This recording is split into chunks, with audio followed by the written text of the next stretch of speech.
노르디쿠스에 쫓아가는 질문 중에 유학에 관한 궁금증도 제법 많습니다. 기회를 빌어 북유럽은 물론이고 세계 여러 나라의 다양한 학교와 배움의 길을 소개드리려고 합니다. 이제는 그럴싸한 학위나 배경을 위한 유학이 아니라 오직 자기 자신의 재능과 미래 계획에 맞는 길을 찾아가는 유학이 시작되었음을 알리고 싶은 마음이기 때문입니다. 과거 유학길은 대부분 미국으로 향했습니다. 지금도 거의 미국의 학교를 우선 알아보는 순서로 계획합니다. 그래도 점점 영국, 독일 등의 유럽이나 일본 등의 이웃나라까지 다양한 배움의 기회를 찾는 변화가 보입니다. 가장 첫 번째로 소개할 학교를 고르는데 사실 고민이 많았습니다. 북유럽부터 시작하자고 생각했지만 북유럽에도 수없이 다양하고 좋은 길이 있기 때문입니다. 과학, 의학, 농업, 환경, 건축, 미술, 복지, 미디어, 게임, 해양 등등 북유럽이 자랑하는 학교와 프로그램들이 꽤 다양합니다. 고민 끝에 제 전공 중 하나인 디자인부터 소개드리려고 합니다. 제가 디자이너이기도 하고 디자인 유학을 했었고 디자인의 세계가 얼마나 다양한지 알기 때문입니다. 북유럽은 자연과 그들의 삶 그리고 감성이 녹아있는 디자인을 창조하는 곳입니다. 자기 자신이 감성적이고 자연 친화적이고 천천히 느끼며 하나씩 스토리를 만들어가길 좋아한다면 북유럽 디자인 학교가 즐거울 수 있습니다. 북유럽의 각 나라들은 모국어가 따로 있지만 대부분의 석사과정 이상은 영어 수업이 기본입니다. 학사과정이나 직업 전문학교에서도 영어로 진행하는 프로그램이 많습니다. 영어는 유학길을 떠나는 필수적인 기본기를 할 수 있고 영어가 준비되었다면 북유럽으로 유학을 고려해 보는 것도 충분히 가능합니다. 소개할 학교는 스웨덴의 콘스팍 디자인 대학입니다. 한국 사람들에게 임팩트한 특징을 우선 말하라면 스웨덴에서 가장 오래되고 가장 큰 디자인 전문 대학교입니다. 1844년 설립된 학교이니 이미 200년 가까이 되어가는 것으로 디자인 역사책에 나오는 사람들이 졸업생 명단에 끝없이 올라와 있습니다. 무미를 창조한 토베 얀손, 세계적인 조각가 칼 밀레스가 바로 알아보는 대표적인 동문입니다. 저의 디자인 협업 프로젝트를 함께 진행했던 일러스트레이터 로따 쿨혼을 통해 소개받았던 그녀의 모교이기도 합니다. 어려서부터 자연을 사랑하고 자연에서 느낀 감성과 색상을 바탕으로 디자인을 하고 스토리를 만드는 로따처럼 많은 학생들이 콘스팍에서 각자에게 내재된 감성을 자유롭게 표현합니다. 콘스팍은 활동가, 개혁가, 몽상가, 심지어 떠돌이나 미지를 탐색하는 사람들까지 여러 모습의 크리에이터를 위한 학교라고 스스로를 소개합니다. 뛰어난 지력이나 예술적 재능만이 디자인의 전부가 아님을 절실히 공감하고 있는 저에게 다가오는 학교 소개이기도 합니다. 스웨덴어로 진행되는 학사과정은 외국 학생들에게는 적용되기 힘들 것 같습니다. 스웨덴어 능력을 입증해야 하기 때문입니다. 석사과정부터는 영어로 진행됩니다. 그래서 전체 900명의 학생 중 매년 70여 명 정도 차지하는 외국 학생들은 대부분 석사과정에 집중됩니다.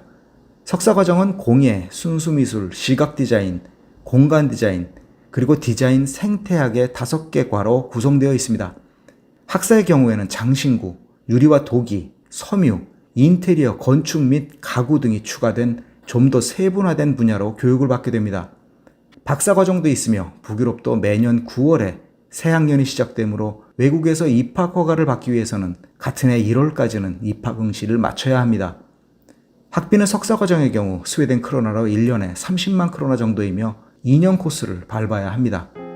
매년 5월 캠퍼스에서 열리는 콘스팍 졸업전시회는 스톡홀름 시위 전체와 세계적 기업들, 일반 시민들까지 새로운 디자이너들을 만나러 찾아오는 매우 큰 행사입니다. 콘스팍은 스톡홀름의 남쪽 텔레폰 플란이란 지하철역 근처에 있습니다.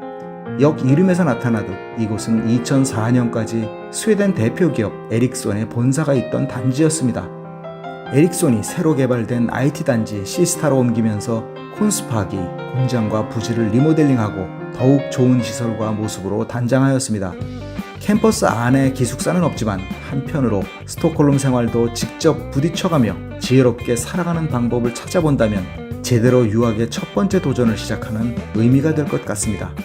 유학에선 단순한 배움뿐 아니라 하숙방과 월세 아파트 전단지를 뒤져가며 모르는 것들을 배워가며 지냈던 시작이 저에게 큰 힘을 주었기 때문입니다. 노르디쿠스 루크였습니다.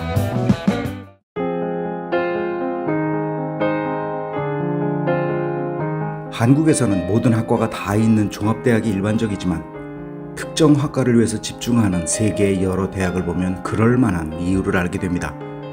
지난 예술대학의 이야기에 이어 이번에는 공과대학을 소개해드리고자 합니다.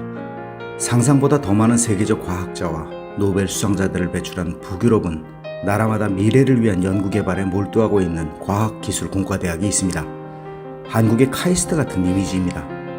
평소에도 협력을 하는 북유럽 문화이지만 미래를 위한 일이라면 힘을 합쳐 함께 교육하고 연구하는 대학 동맹을 가지고 있습니다.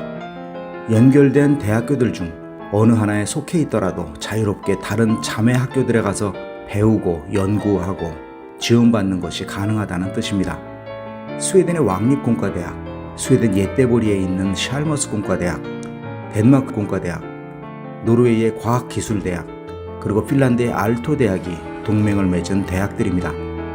2006년부터 시작된 노르딕 5테크라는 전략적 제휴는 줄여서 그들은 N5T라고도 부릅니다. 핀란드만 종합대학인 알토 대학이 참여했다고 보이지만 시작을 함께한 헬싱키 공과대학이 2010년 알토 대학으로 합병되었으므로 진정한 북유럽의 과학기술 공과대학들의 동맹이라고 말할 수 있습니다. N5T를 지켜주는 그들의 공통된 가치 또한 5가지로 설명됩니다. 열린 마음, 신뢰, 인간의 평등한 가치에 대한 확신, 창의와 혁신을 위한 집중, 그리고 자연과 환경에 대한 존경입니다. 그 모든 가치들은 결국 미래를 위한 지속 가능성의 끊임없는 연구 개발을 위한 것입니다. 앞으로 이들 5개 대학을 모두 소개해야 할 정도로 각 대학은 중요하지만 우선 노르웨이 과학기술대학으로 가보려고 합니다. N5T 중 가장 북극 가까이 위치한 대학이기도 하고 역사적 배경을 거슬러 가보면 가장 오래된 북유럽의 기술공과대학이기 때문입니다. NTNU는 오슬로에서 북쪽으로 500km 떨어진 항구도시 트론헤임에 도착해야 방문할 수 있습니다. 전공 분야가 확대되면서 죄이베크와 웰레순드에도 캠퍼스가 있습니다. NTNU의 출발은 1760년 설립된 트론헤임 아카데미에서 7년 뒤 왕립과학문학협회라는 최초의 학술연구 교육기관으로 인정받게 되면서부터입니다. 그 후 다시 트론헤임 기술대학, 노르웨이 공과대학으로 변경되었다가 마침내 국립과학기술대학으로 발전하였습니다. 현재는 인문학, 사회과학, 예술 분야까지 전공 분야가 넓혀졌지만 여전히 NTNU는 첨단 과학기술 연구로 가장 이름을 알리고 있습니다.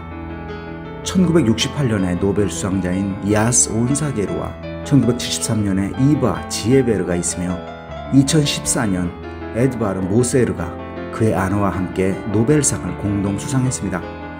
이들 부부는 NTNU의 교수로 재직 중입니다. NTNU는 4만 3천 명이 재학 중이며 외국 학생은 4천 명 정도입니다. 노르웨이어를 사용하지만 석사 과정부터는 영어로 진행됩니다.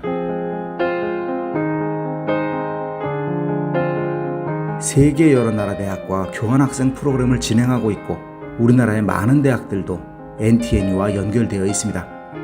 학교 홈페이지에서도 A부터 F까지의 6개 그룹으로 나눈 등록금을 안내하고 있는데 C그룹의 과학기술 전공 석사 과정의 경우 1년에 27만 노르웨이 크로네가 조금 넘습니다. 등록금이 면제되는 경우가 다양하게 있기 때문에 유학 후 노르웨이의 취업이나 이민까지 계획을 길게 잡는다면 좀 더 세심하게 지원 등을 알아볼 필요가 있습니다. NTNU가 위치한 트론헤임에는 외국 학생들의 거처를 위한 시드 스튜던트 하우징 프로그램을 운영하고 있습니다. 가장 저렴한 방이 한 달에 렌트비와 관리비를 합쳐서 4,300크로네 정도입니다. NTNU의 가장 큰 자랑은 유럽의 가장 대표적 과학산업기술연구재단인 신테프의 본부와 함께 한다는 것입니다. 비영리 연구재단인 신테프는 유럽의 미래를 위한 과학기술 발전에 공헌하는 것을 목표로 하고 있으며 환경, 에너지, 화학, 해양, 선박 등 과학과 기술공학을 위해 N5T의 동맹학교들은 물론 전 세계에 참여가 이어지고 있습니다. 신테프와 NTNU를 함께 품고 있는 트론헤임은 아름다운 해안가의 절경 속에 자연과 미래에 대해 연구에 매진할 수 있는 곳입니다. 그야말로 세상과 미래에 대한 사명감마저 일으켜주는 곳입니다. 노르디쿠스 루크였습니다.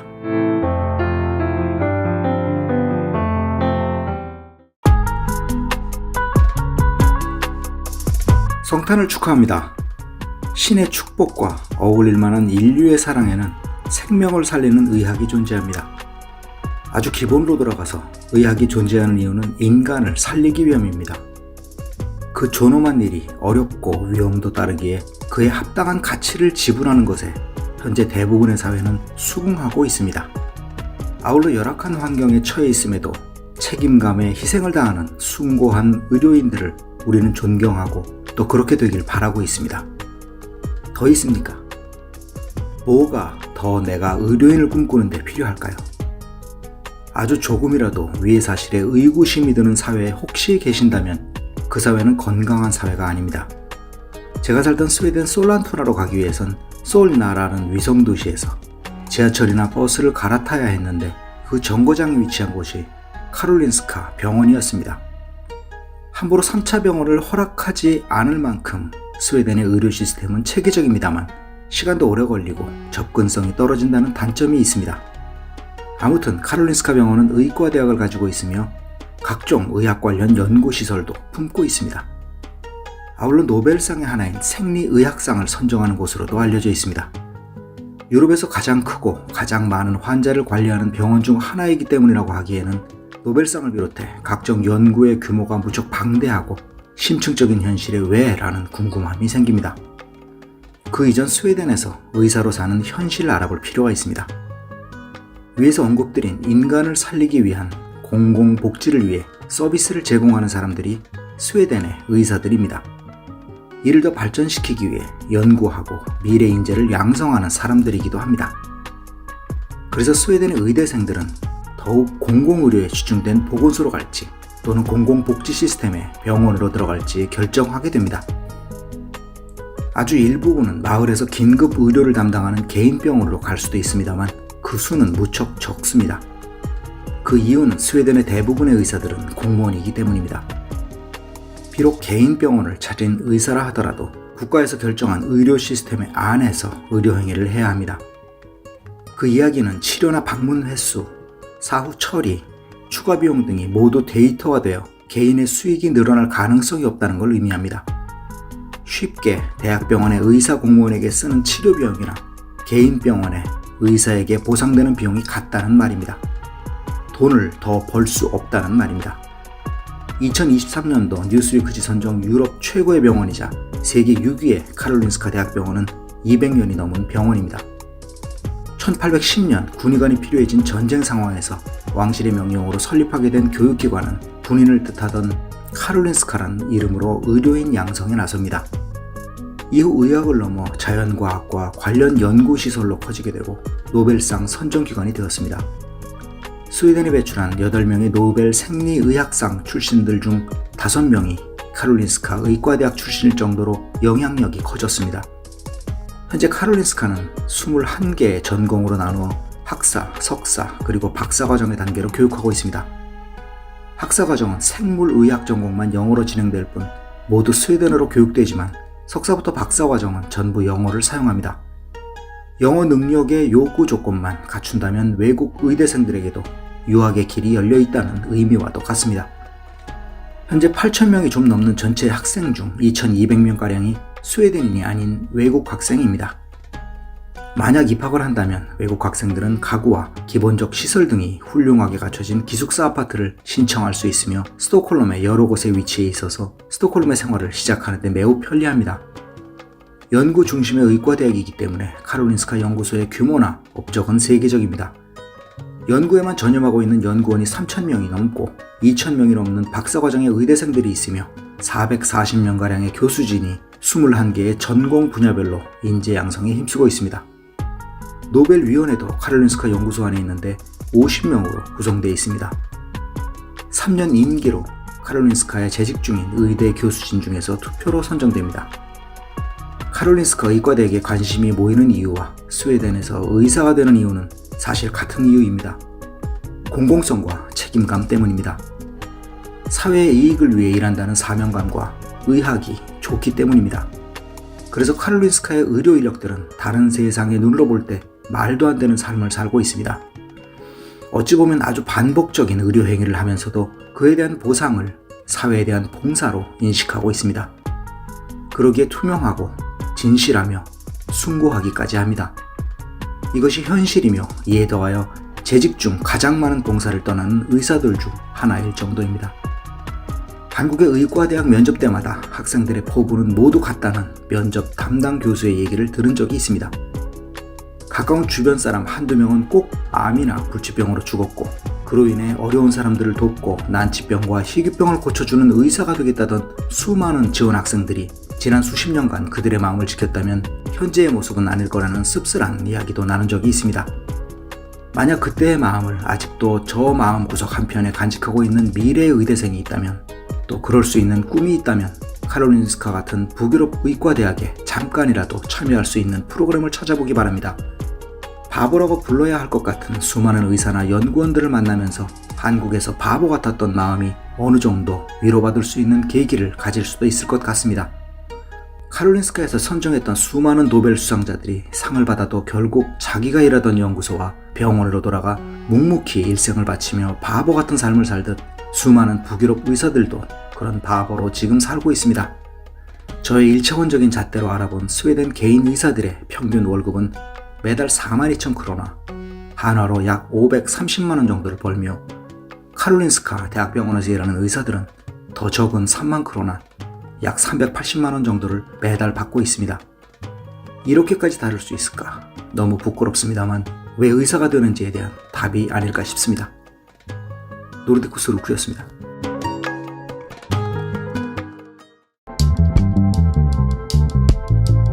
라사그라다 파밀리아는 하나의 건축물을 넘어 바르셀로나를 상징하고 스페인 역사를 말해주기도 합니다. 이렇게 건축은 인간의 생활 속에 깊이 파고들어 우리의 생활과 현재 모습을 대변합니다. 대한민국의 건축가들은 정말 훌륭한 분들이 많습니다. 한 도시가 어떤 건축으로 상징될 수 있을 때 우리는 그 건축가가 누구였는지가 아니라 그 도시에 어떤 사람들이 살았었는지를 기억해야 합니다. 그 사람들의 수준, 지식, 사고가 그 건축을 허락해 주었기 때문입니다. 마찬가지로 우리가 어느 비둘기집 아파트를 비웃을 때 혼자 고고한 외딴 빌딩을 이상하게 생각할 때는 누가 그 지역에 살고 있는지를 비판해야 합니다. 도시건축은 건축가의 역량이 아니라 건물주, 지도자, 결정권자들의 어리석음으로 탄생할 수 있기 때문입니다.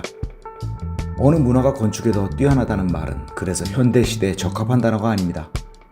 어느 문화가 더 미래를 보는지, 서로에 대한 소통은 어떻게 허락되고 있는지, 환경이나 인간에 대한 이해는 얼마나 깊은지 같은 보다 철학적인 문제로 건축을 바라보는 사고가 필요합니다. 덴마크의 오르스는 북유럽의 도시들 가운데에서 유독 건축의 도시로 불립니다. 오르스는 이미 8세기 초부터 바다로 이어지는 오르스 강을 따라 덴마크의 교역을 이끄는 주요 도시였고 현재도 덴마크에서 두 번째로 큰 도시입니다. 일찍이 문화 경제 중심지로 발전된 도시에는 오래된 건축물도 풍부하지만 특히 19세기 말 오르스에 정착하면서 도시를 빛낸 덴마크 건축가 하크 캄프만의 작품들이 오르스를 아름답게 발전시키는 결정적인 계기가 되었습니다. 그는 특히 21세기 초 시작된 북유럽 신고전주의를 이끈 대표적 건축가이며 이후 아르네 야콥센, 에릭 밀러 등 덴마크 건축가들을 통해 기능주의, 모더니즘, 포스트 모더니즘으로 이어지는 덴마크 건축의 흐름이 오르스의 여러 건축물에 남아 있습니다. 또 하나의 에너지는 오르스 건축학교입니다. 이 대학도 마찬가지로 전문 분야만을 집중적으로 교육시키는 교육 환경이기에 늘 부럽고 동경하는 시스템 중 하나입니다. 건물 하나의 작은 캠퍼스이지만 미국의 아트센터를 방문했을 때 느꼈던 감동을 외형에서부터 비슷하게 느낄 수 있습니다. 아트센터가 미서부 산속에 놓인 건물 하나로 오로지 디자인의 세상에만 집중하는 느낌의 캠퍼스였다면 오르스의 건축대학은 북유럽식의 기능적이고 유연한 사고, 살아가는 자연환경 안에서 자유롭게 펼치는 꿈이 느껴집니다. 2021년 과거의 화물역으로 쓰이던 곳을 한 곳으로 모았습니다.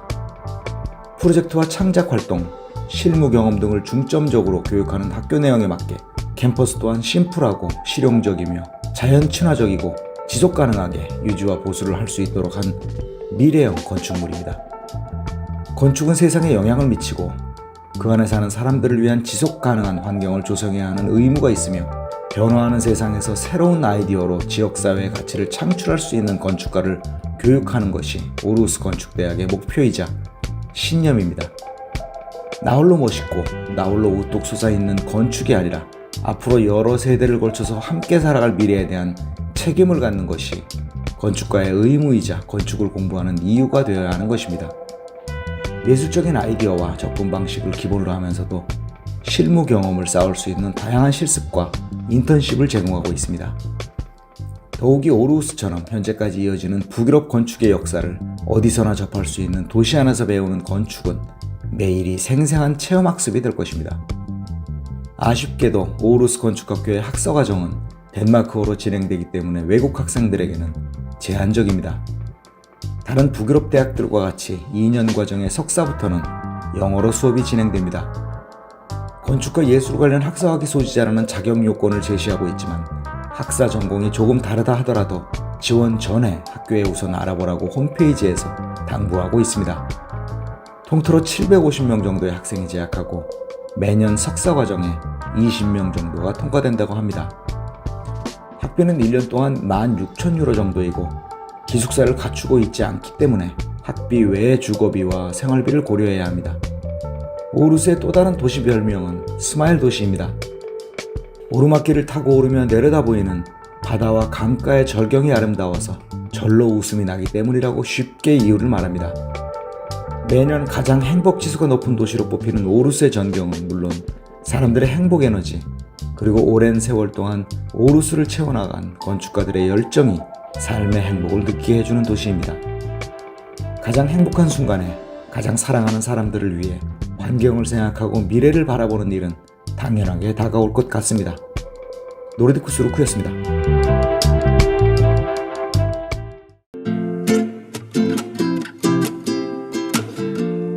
세계의 각 나라 수도에는 그 나라를 대표하는 대학이 대부분 자리 잡고 있습니다. 스웨덴의 수도인 스톡홀름 역시 한국에 제법 알려진 스톡홀름 대학교가 있는 곳입니다. 스웨덴에서 가장 큰 종합대학교이며 2024년 기준 거의 4만 명에 가까운 학생들이 재학 중입니다. 서울대학교처럼 스웨덴을 대표하는 대학교라고 누구나 인정하지만 사실상 다양한 분야를 넓게 가르치는 종합대학교들은 전공 분야별의 인지도와 연구 성과대로 다양하게 평가되고 있으며 각기 다른 자부심을 키워나가는 것이 우리와 다른 북유럽의 상식입니다. 스톡홀름 대학교를 가장 널리 알리고 있는 연구 분야는 사회정책 및 행정, 환경과학, 지구물리학, 지질학, 사회학, 인류학, 언어학 및 현대 언어 등입니다. 각각의 분야는 세계적인 순위에서도 항상 상위권에 꼽히며 특히 사회정책 및 행정 분야는 세계 10위권에 항상 들 정도로 유명한데 스웨덴의 정책과 복지 시스템을 이끌어왔고 현재에도 국가와 함께 연구하고 있는 곳이기 때문이라는 추측이 듭니다. 1904년 정식으로 학위를 수여할 수 있는 교육기관으로 인증받았고 1960년 4개의 큰 분야로 구성된 종합대학교가 됩니다. 1477년에 웁살라, 1600년대 종합대학이 된 룬드에 이어 1900년대에 들어서면서 요테베리 그리고 네 번째로 스웨덴의 종합대학교가 되었습니다. 지금까지 가장 큰 의미는 스웨덴 최초의 여성 교수를 임용했다는 사실입니다. 1889년 수학과장이 된 소피아 코발레프스카야는 스웨덴은 물론 북유럽에서도 첫 여성 교수이며 유럽에서도 세 번째입니다. 스톡홀름 대학은 종합대학인 만큼 다방면의 연구 분야를 가지고 있지만 한국의 기준에서 상상하는 부속병원을 가진 의과대학이나 약학, 간호대학은 없습니다. 주로 기초학문과 함께 국가 정책을 위한 다양한 연구에 집중하고 있는 모습입니다. 전공은 크게 인문학, 법학, 자연과학, 그리고 사회과학의 네 분야로 나눠진 가운데서 선택합니다. 규모가 커지면서 1970년대 이후로 주요 시설들은 프레스카티 캠퍼스에 집중되어 있습니다. 이곳은 세계 최초로 국립도시공원 안에 캠퍼스가 지어졌으며 공원 안에 여러 박물관과 식물원, 스포츠 시설과 함께 자연이 어우러져 있는 곳입니다. 프레스카티 캠퍼스 외에도 스톡홀름 시내 곳곳에 캠퍼스들은 위치하고 있습니다. 에릭손을 비롯한 스웨덴의 IT 회사들이 자리 잡고 있는 시스타 지역에는 컴퓨터와 시스템 사이언스 분야의 캠퍼스가 있으며 현재도 계속 확장 중인 알파노바 캠퍼스는 스웨덴 왕립공과대학교 옆에 위치하여 두 대학 간에 폭넓은 연구 협력을 하고 있습니다. 스톡홀름 대학교는 10,000명에 가까운 해외 유학생들이 재학 중이며 매년 증가 추세에 있습니다. 그 그 이유 중 하나는 학사 학위부터 스웨덴어를 사용하지 않는 유학생도 입학이 가능하기 때문으로 보입니다. 학비는 자연과학부가 평균 1년에 14만 크로나 약 1,850만 원으로 가장 비싸고, 다른 3개의 학부의 경우는 1년에 약 9만 크로나 1,200만 원 정도입니다. 이와 별도로 스톡홀름의 생활비를 계획해야 하는데, 스톡홀름 대학교는 시내 곳곳에 제법 많은 학생 거주시설과 아파트 단지 등을 갖추고 있기 때문에 반드시 고려해야 합니다. 스톡홀름 대학교는 그 나라를 대표하는 수도와 국가를 위한 바탕이 되고, 미래를 위한 준비를 제일 먼저 리드해 나가는 모습이 인상적입니다. 동시에 서울대학교가 과연 서울 여러 곳에서 시민과 함께하며 국가를 위한 미래 연구와 정책을 함께 하고 있는지 반문하게 됩니다. 학생들을 위한 거주시설, 취업과 창업 준비를 위한 징검다리 역할, 서울 시민들을 위한 교육 프로그램, 서울과 대한민국의 여러 문제를 함께 해결하고 미래를 위한 연구와 정책을 얼마나 리드하고 있으니, 무엇보다 그런 것들이 서울과 대한민국에 살고 있는 시민들에게 직접 다가가고 있는지 돌아봐야 한다고 생각합니다. 세계 순위에도 사실 뒤처지지만 대한민국 안에서만 우리는 대학 순위를 따지고 있는 창피한 모습입니다. 대학을 왜 가야 하는지부터, 그리고 그 나라를 대표하는 공립, 종합대학교는 왜 세워졌고 어떤 역할을 해야 하는지에 대해 하나씩 깨달아야 할 것 같습니다. 노르디쿠스 루크였습니다.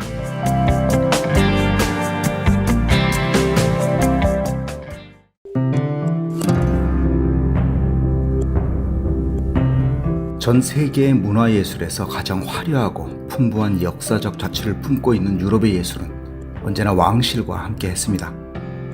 왕실의 교육기관들은 왕실의 위엄과 권위를 높이기 위해 어릴 적부터 타고난 재능을 가진 자들을 선발해서 그들에게 왕가와 국가를 위해 일할 수 있는 기회를 주었던 곳입니다. 왕조가 있는 덴마크에도 당연하게 덴마크 왕립 아카데미가 있습니다. 과학과 문자, 음악, 시각예술 등으로 따로 분리되어 있지만 건축과 디자인에 집중하고자 합니다.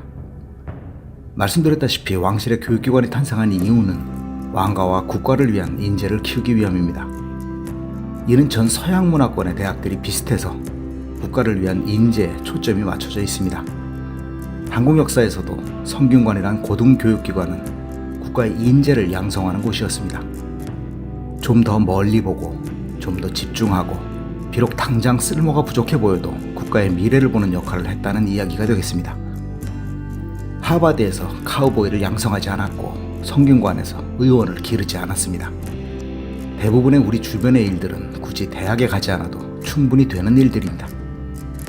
오히려 유럽에서 활성화된 직업 전문학교에 가는 것이 더욱 전문적인 루트가 될 것입니다.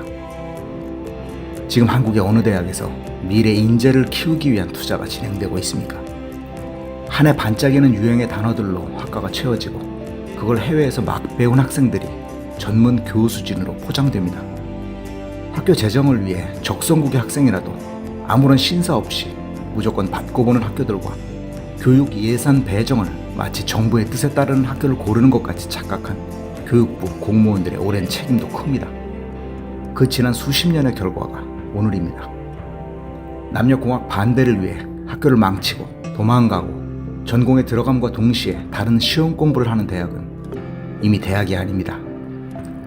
차라리 얼마의 기부금으로 명예 졸업장을 살 수 있게 만드는 것이 더욱 좋겠다는 생각이 듭니다. 덴마크 왕립 아카데미는 1754년 덴마크 프레드릭 5세 국왕의 생일을 기념하며 왕실의 예술과 건축의 번영을 위해 설립됩니다. 270년 동안 비록 덴마크의 왕실을 위해 세워진 교육기관이지만 두 번의 커다란 변화를 통해 귀족적 예술과는 다른 실용적이고 유연한 예술의 커다란 틀이 만들어집니다. 1771년 스트루엔스 규정으로 대중을 위한 실용적인 예술 교육으로 덴마크의 미래를 그렸고 1924년 완전한 남녀 평등으로 입학의 변화를 맞습니다. 덴마크 왕립 아카데미뿐 아니라 현존하는 유럽의 수많은 왕립 아카데미들은 현대 예술 분야에 과연 적합한 교육기관인지에 대한 비판을 오랜 시간 동안 받아왔습니다. 그저 그런 수업 내용으로 기득권을 지키며 안주하기 너무나 좋은 상황이었기 때문입니다. 우리의 상황을 대입하면 해도 그만, 안 해도 그만인 여러 전공 과목들을 유행에 따라 바꾸며 왕립이라는 안전한 보호막 아래서 명예나 권위나 내세우는 대학들이 너무나 자연스럽다고 생각됩니다. 이를 스스로 너무나 잘 인식한 덴마크 왕립 아카데미는 창조, 협력, 그리고 변화라는 스스로의 다짐이 있었습니다. 학사를 3년으로 줄이고 자연스럽게 석사로 학생들을 유도하여 급변하는 시대의 전문성을 강조하고 창조보다 중요할 수 있는 보존이라는 학문에 가치를 둔 것이 이채롭습니다. 지금의 우리 문화가 미래에도 당연히 이어지리라 상상한 결과입니다. 학비는 1년에 약 8천에서 9천 유로, 한화 약 1,200만 원에서 1,400만 원 정도이며 캠퍼스는 코펜하겐의 홀멘과 에스플라나덴, 칼론보루, 본홀름 등에 퍼져 있습니다. 현재 약 1,700명 정도의 학생들이 재학 중이며 가장 유명한 건축 분야에 800명 정도의 학생들이 다니고 있습니다. 덴마크 왕립 아카데미는 제가 사랑하는 수많은 덴마크 디자이너들을 탄생시킨 학교입니다. 아르네 야콥센, 헤닝 랄센 등 덴마크와 북유럽을 넘어 세계 누구나 아름다운 디자인을 느낄 수 있게 해준 학교라고 해도 과언이 아닙니다. 자연과 함께 인간의 삶 안에서 편안하게 녹아드는 북유럽의 디자인뿐 아니라 대학이 어떤 역할을 해야 하는지에 대해서도 많은 가르침이 남습니다. 노르디쿠스 루크였습니다.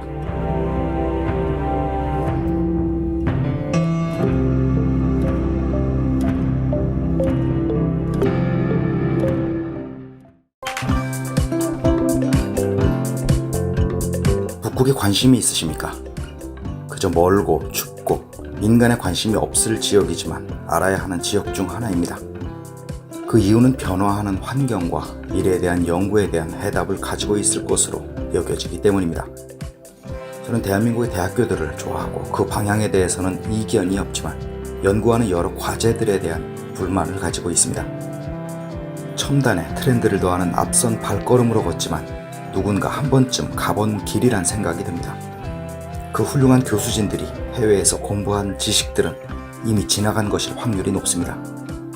이것은 해양이나 북극 연구도 마찬가지로 대한민국의 어느 대학에서 어느 교수가 지금 바다에 나가 계시는지 궁금합니다. 지구상 가장 북쪽의 도시에 북극대학교가 있습니다. 인구 8만이 채 안 되는 노르웨이의 트롬세에 위치한 북극대학교는 1972년 트롬세 대학으로 시작하여 2010년대를 지나 여러 대학들이 합쳐지며 종합대학교로 발전합니다. 북극대학교는 과학, 의료, 교육, 인문 분야에 많은 전공을 가지고 있지만 북극 연구와 해양, 자연환경 연구로 가장 잘 알려진 대학입니다.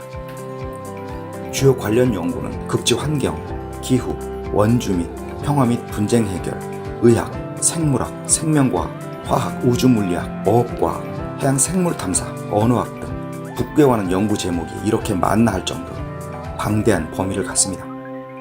특히 노르웨이 극지연구소, 해양연구소, 북극 해양 생태 시스템 연구 네트워크, 프레임 센터 등을 함께 운영하는 북극대학교는 수많은 포럼과 컨퍼런스, 네트워크를 통한 북극 연구 활동을 펼치고 있는 북극의 연구중심 센터입니다.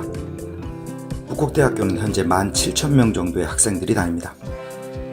북극 연구에 관한 전공은 대부분 트롬세에 위치하고 있지만 다른 캠퍼스와 온라인 프로그램을 통해서 전 세계의 많은 인재들을 수용하고 있습니다. 1대 8의 교수대 학생 비율로 교수진의 20%, 재학생의 10% 이상이 외국인일 정도로 국제화된 대학교입니다. 특히 유학생이 많은 이유 중 하나는 학부부터 영어로 진행되는 수업이 있다고 생각합니다. 다른 이유로는 학비가 없다는 것도 있을 것입니다. 현지인이나 EU 회원국의 학생뿐 아니라 전 세계 유학생들 모두 학비가 면제됩니다. 또한 현지에서 체류비와 생활비를 충당해야 하는 유학생들에게는 그마저도 지원을 받을 수 있는 노르웨이 정부의 여러 지원 프로그램도 존재합니다. 미래에 대한 노르웨이 정부의 지원이란 생각이 듭니다. 입학 응시는 3월이며 학부는 3년, 석사는 2년입니다. 한국의 서울대학교와 연구 교류를 하고 있으며 한국해양수산개발원과 극지연구소도 비북극 회원으로 활동 중입니다. 개인의 흥미와 성공도 아주 중요할 것이지만 한 번쯤 우리들의 미래에 관심을 가진다면 생각해볼 삶의 방향이란 생각이 듭니다. 우린 너무나 멀고 전혀 관심이 없을 수도 있는 북극이지만 지금 세계 어딘가에선 아주 열정적으로 지구를 보고 미래와 해양에 대해서 연구하는 인재들이 있습니다. 지구의 미래를 책임지고 있는 가장 북쪽의 도시 트롬스에서 자연의 위대함을 느끼며 북극을 사랑하는 많은 학생들 중에 한국 학생들이 함께하기를 기대해봅니다. 노르디쿠스 루크였습니다.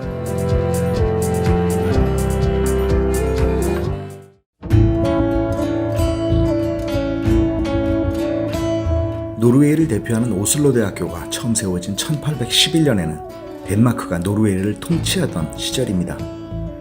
프레데릭 6세는 통치하에 있던 노르웨이에서 일할 공무원을 육성하고자 로얄 프레데릭 대학교를 설립하였습니다. 노르웨이의 독립을 부추길 수 있다는 우려처럼 사상과 의지를 키워주는 기반이 되었고 1814년 덴마크로부터 독립하는 데 힘이 되었습니다.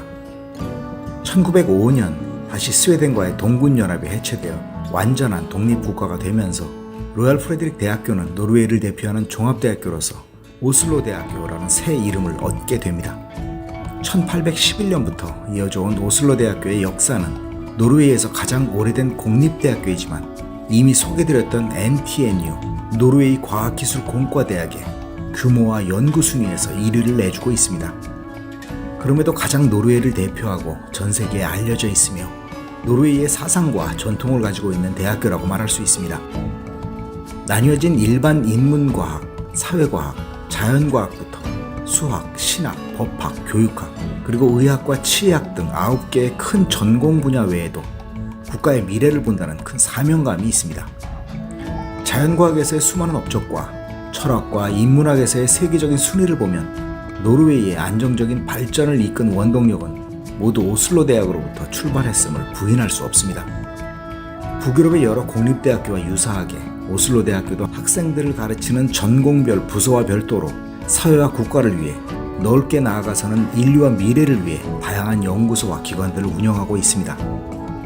국제기후연구소, 노르웨이 분자생물학 및 의학센터, 오슬로 생물통계 및 역학센터, 평등, 사회조직 및 성별 연구센터 등 많은 연구기관을 통해 다양한 사회현상과 문제, 미래에 대한 연구활동을 펼치고 있습니다. 또한 크로아티아, 인도, 독일, 덴마크 등 외국에서도 연구기관을 운영하며 매우 넓고 다양한 학문 분야를 연구하는 공립대학교로서 국가의 현재와 미래를 위한 역할이 단순히 학생들을 가르치고 학위를 주는 데 있는 것이 아니라는 것을 말해주고 있습니다. 국립대학으로서 인재들과 함께 국가의 모든 분야에서 기반을 만들고 미래를 이끌어가는 힘이 되는 역할이 더 중요하다는 것을 알려주는 북유럽 대학교들의 여러 연구기관들을 보면서 우리의 현실과 비교되는 씁쓸함이 남습니다. 극지 탐험가였던 프리드 난센의 1922년 노벨 평화상 수상부터 라그나르 프리슈의 경제학상, 오드 하셀의 화학상 등 5명의 노벨상 수상자들을 배출하였습니다. 오슬로 대학교는 새로 지어진 블린던 캠퍼스와 함께 2개의 캠퍼스로 운영되며 시내 안에 위치하고 교통이 편리하다는 것이 큰 장점입니다. 지금까지는 유학생에게도 학비를 받지 않는 것이 북유럽 대학교들의 강점이었습니다. 특히 핀란드와 노르웨이는 끝까지 정책을 고수하려고 했으나 2023년부터 자국 민 영주권자, EU 국민과 스위스 국민을 제외한 외국 학생들에 대해서 다시 학비를 받기 시작했습니다. 노르웨이 학생들은 다른 나라에서 학비를 부담하는데 형평성에 맞지 않는다는 주장, 국가 재정이 넉넉하다고 하더라도 자국민의 세금으로 외국인들의 학업을 지원하는 것이 옳지 않다는 주장에 맞서 노르웨이의 학문적 발전과 여러 미래 산업 발전을 위한 투자이며 좋은 인력을 받아야 한다는 의견도 여전히 강합니다. 어쨌든 이미 새로운 정책은 시행되었고 유학생들의 노르웨이 공립대학교의 학비 부담은 현실이 되었지만 여전히 외국 학생들에게 일할 수 있는 기회나 새로운 도전의 길은 노르웨이에서 찾아볼 수 있습니다. 학기 중과 방학 기간으로 나눠 일할 수 있다든지 일정 시간의 근로를 마치면 자동으로 영주권의 기회를 준다든지 하는 추가 정책도 발표되고 있습니다. 제 경험을 돌아봐도 아무리 좋은 기회를 준다고 해도 결국 본인의 의지가 중요하고 그 기회는 세계 어느 곳에서나 스스로 만들어가는 것이라는 걸 다시 깨닫습니다. 북유럽 학교들을 살펴보면서 다양하고 오랜 학문의 깊이와 사상의 발전, 그리고 가장 놀라운 국가의 미래를 위한 연구활동에 대한 열정을 다시 느끼게 됩니다. 이런 점들이 국립대학교가 다른 대학과 비교하여 조금은 달라야 하는 것이 아닌가 싶습니다. 대학은 취업학원이 아니기 때문입니다. 노르디쿠스 루크였습니다.